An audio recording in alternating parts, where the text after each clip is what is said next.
G'day guys, you're back with MiracleMAX. Today in the workshop we have a Mazda 6 2008 model with a 2.5 litre petrol engine in it.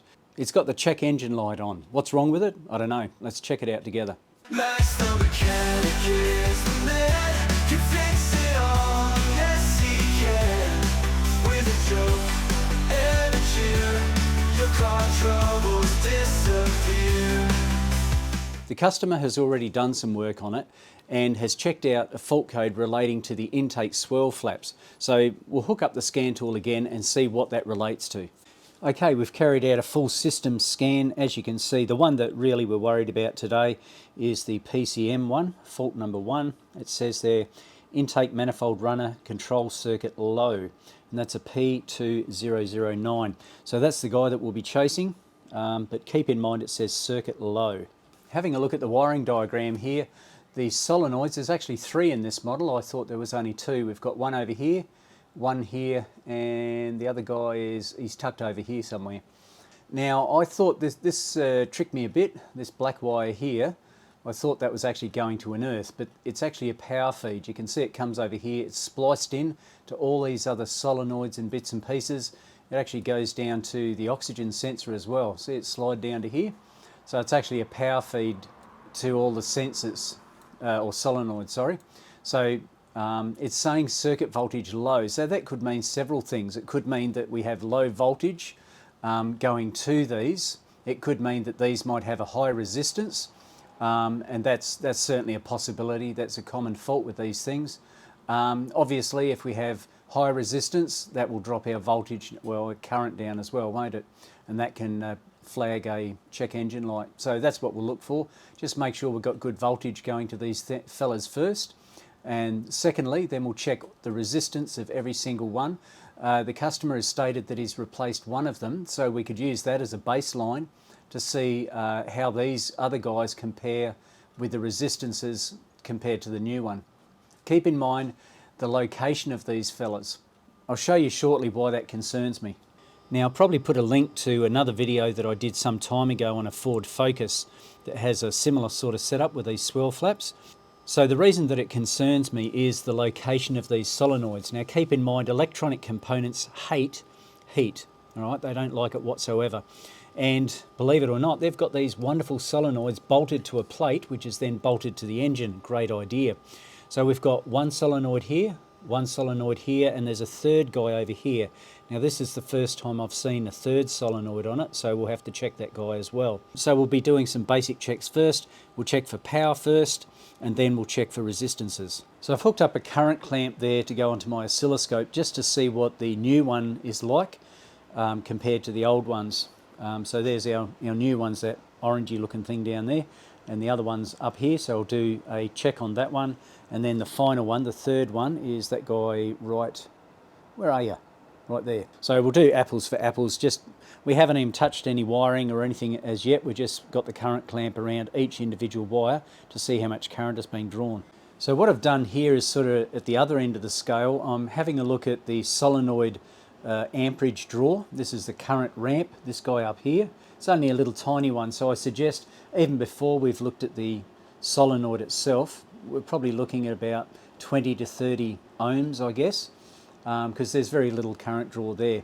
So this is the good one that we've hooked up to with our current clamp. We'll see how that compares to the others. Wow, check out this guy here, hey? So here's our previous one. It was 305 milliamps, and this guy here has barely waved or raised a flag at all. Let's drag him down and see what he is. That's drawing 0.02 of an amp.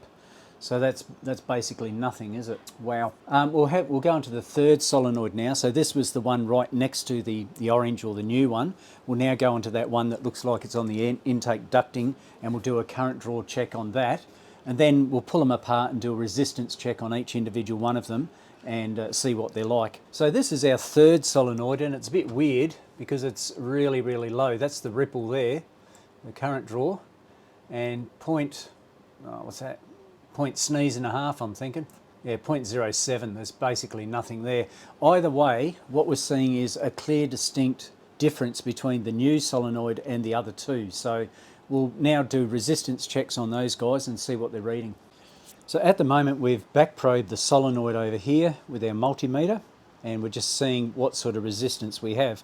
Now we've heated it up with a hot air gun, and as you can see it's still climbing a little bit, isn't it?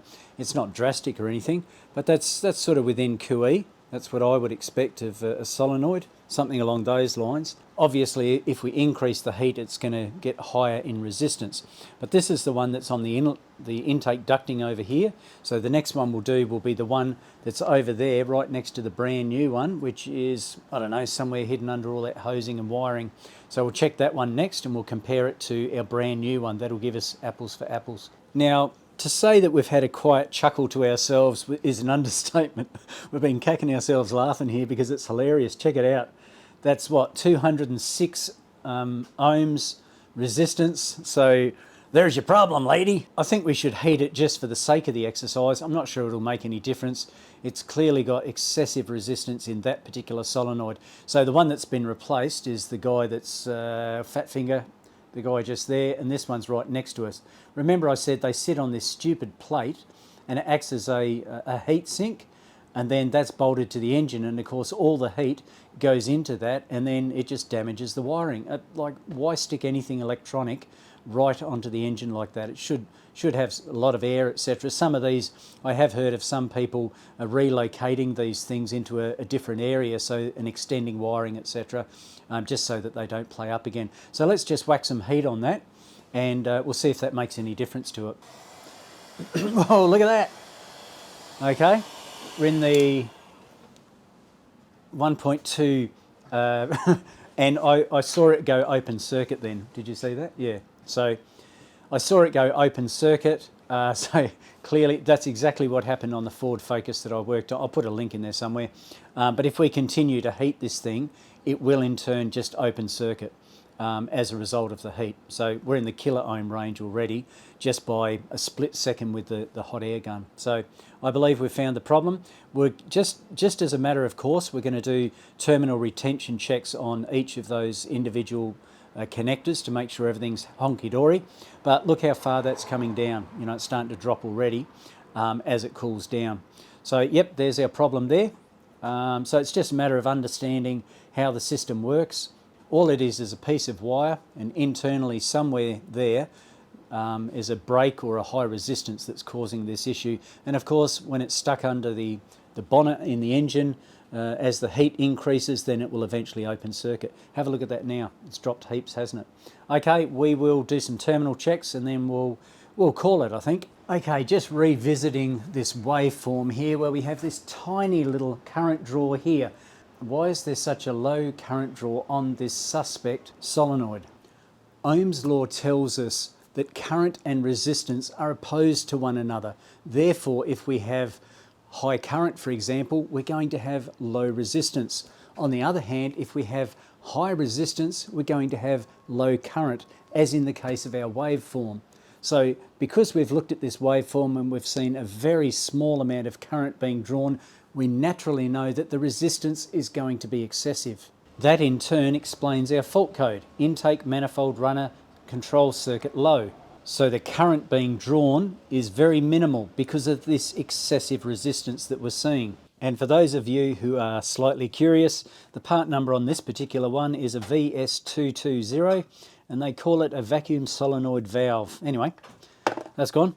All right, so notice the new one. We're only at, what's that, 28.7 ohms, not much at all. And we'll compare that. We'll heat up the old one shortly and see how that compares. Okay, we're now connected to the old one. Let's just apply some heat and let's simmer for a while.